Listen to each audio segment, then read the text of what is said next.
als erwartet, haben wir uns hier in der Slowakei direkt gut gefühlt. Oh, das ging aber schnell. Ja, die Universität macht von außen jetzt nicht so einen neuen Eindruck, aber von innen ist sie umso schöner.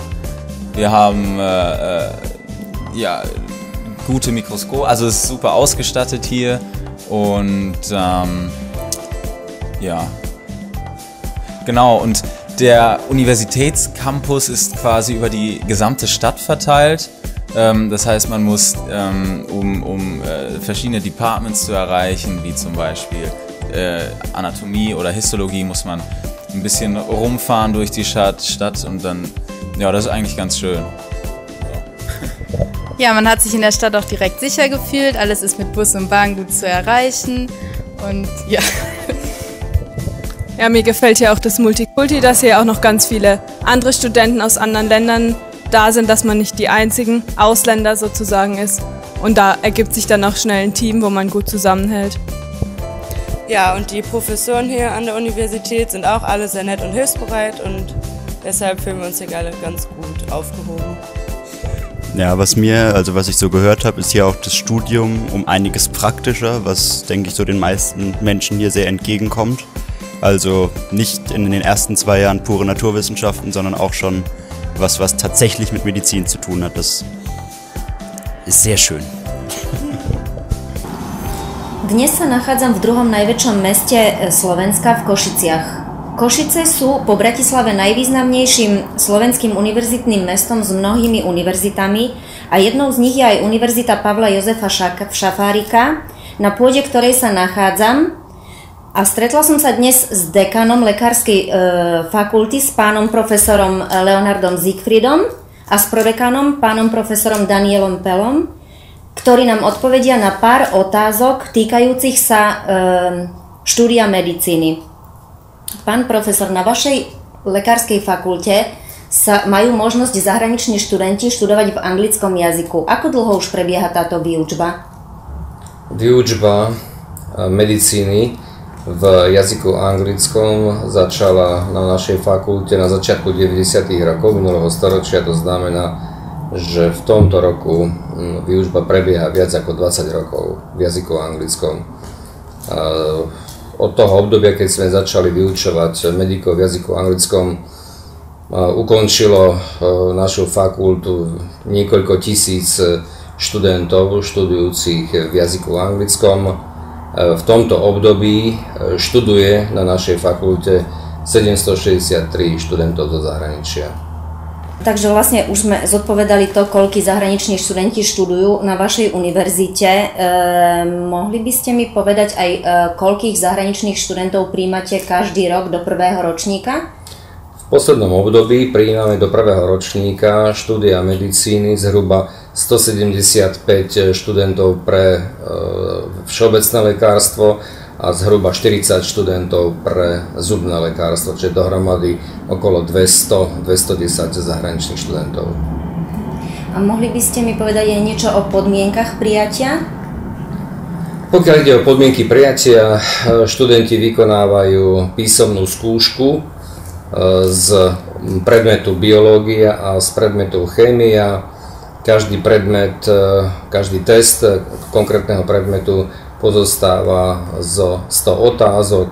Študenti môžu za každú otázku získať 4 body, to znamená, že dohromady študent na prijímacej skúške môže získať 800 bodov. Ako prebieha výučba u vás na lekárskej fakulte? Výučba medicíny prebieha na našej fakulte tak, ako je to zvykom v celej Európskej únii, to znamená, prvé 2-3 roky prebieha výučba viac menej teoreticko-predklinická. Od druhej polovice 3. ročníka až po ukončenie štúdia študenti navštevujú viac klinické pracoviská, kde prichádzajú do kontaktu s pacientom. Študenti podľa vnútorných predpisov našej fakulty sú rozdeľovaní do skupín. Na jedného učiteľa pripadá podľa internej smernice 10 až 15 študentov podľa toho, že aké skupiny sú veľké.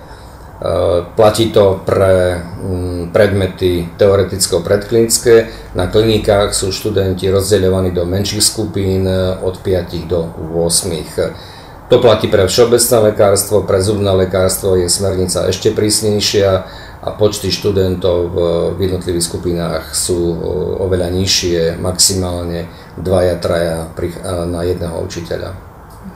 Na fakulte študujú študenti z viac ako 40 krajín. Dá sa povedať, že prakticky všetky krajiny Európskej únie sú zastúpené, pokiaľ ide o tie najbližšie teda oblasti. Ale máme aj veľa študentov z Izraelu, máme študentov z ázijských, z afrických krajín, Severnej Ameriky, Spojených štátov. Takže dá sa povedať, že celosvetové zastúpenie. A majú študenti po ukončení štúdia možnosť spraviť si u vás aj špecializáciu? Takisto je to možné vo viacerých odboroch. Fakulta má takúto akreditáciu, takže pochopiteľne je aj takáto možnosť. Ale samozrejme potom už v slovenskom jazyku. Slovenský jazyk je nevyhnutný, pretože doktor v špecializácii už priamo pracuje pri lôžku pacienta, to znamená, že musí komunikovať s pacientom a pochopiteľne zatiaľ ešte na Slovensku tá jazyková zdatnosť bežného obyvateľstva nie je taká, aby mohli pacienti komunikovať v jazyku anglickom. Ja by som ešte možno pána dekana doplnil. Tá bazálna znalosť slovenčiny na komunikáciu s pacientom je nevyhnutnosťou a pochopiteľne už tá odborná, vyslovene odborná záležitosť, tak tam je pochopiteľne možná komunikácia v angličtine. Takže študenti sa učia vlastne aj slovenský jazyk. Áno. To sa učia aj všetci zahraniční študenti, ktorí sú ku nám prijatí, celkom 4 semestre. A to je kvôli tomu, aby takisto mali možnosť nielen pasívneho nejakého prekladu od svojich učiteľov, ale aby mali možnosť rozumieť priamo tomu, čo pacient rozpráva. A v ktorom ročníku sa potom stretávajú už s pacientmi? Ten kontakt s pacientom začína vlastne už v 3. ročníku, pretože vlastne tam sú v portfóliu výučby predmety, ako je interná propedeutika, chirurgická propedeutika a to sú vlastne už predmety, kedy sa študent dostáva do kontaktu s pacientom. Keď hovoríme o našej fakulte, nesmieme zabudnúť na vedecko-výskumnú činnosť. V tomto smere je možné povedať, že tvoriví zamestnanci fakulty sú veľmi aktívni. V posledných rokoch sme boli úspešní pri získaní financií zo štrukturálnych fondov Európskej únie. Pomocou väčšieho počtu grantov sme získali na našu fakultu viac ako 22 miliónov eur a vlastne tieto financie pomohli fakulte prebudovať jej technologickú infraštruktúru, čo vlastne znamená, že fakulta sa môže zapájať do vedecko-výskumnej činnosti v rámci krajín Európskej únie. Veľa si od toho sľubujeme, pretože jednak, ako som spomenul, sme prebudovali technologický park fakulty a v tomto období sa začína budovať tzv. Medipark, kde teda dominantnú úlohu hrá Univerzita Pavla Jozefa Šafárika ako teda náš nadriadený orgán. Takže veríme, že fakulta pomocou všetkých týchto aktivít sa dostane do povedomia aj za hranicami Slovenska. Košice ponúkajú veľké možnosti aj kultúrneho a športového vyžitia. Tým, že pre rok 2013 boli zvolené za Európske hlavné mesto kultúry, tak došlo ku renovácii mnohých častí Košic.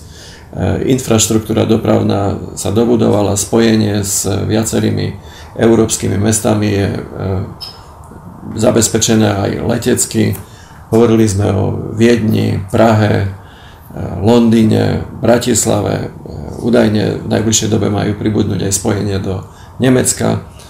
Pokiaľ ide o športové vyžitie, v Košiciach je vynikajúci hokej. Košice boli šampiónmi republiky niekoľkokrát. Samozrejme, nechybajú aj ďalšie športy. Pokiaľ ide o možnosti kultúrneho vyžitia, určite je tu veľa kín, divadiel a v neposlednej miere treba povedať, že aj množstvo takých zábavných a nákupných centier, ktoré určite poskytujú študentom aj možnosti pre oddych, relaxáciu a iné vyžitie. Ďakujem vám veľmi pekne za rozhovor. Prajem vám veľa úspešných dobrých študentov a absolventov. Ďakujem pekne.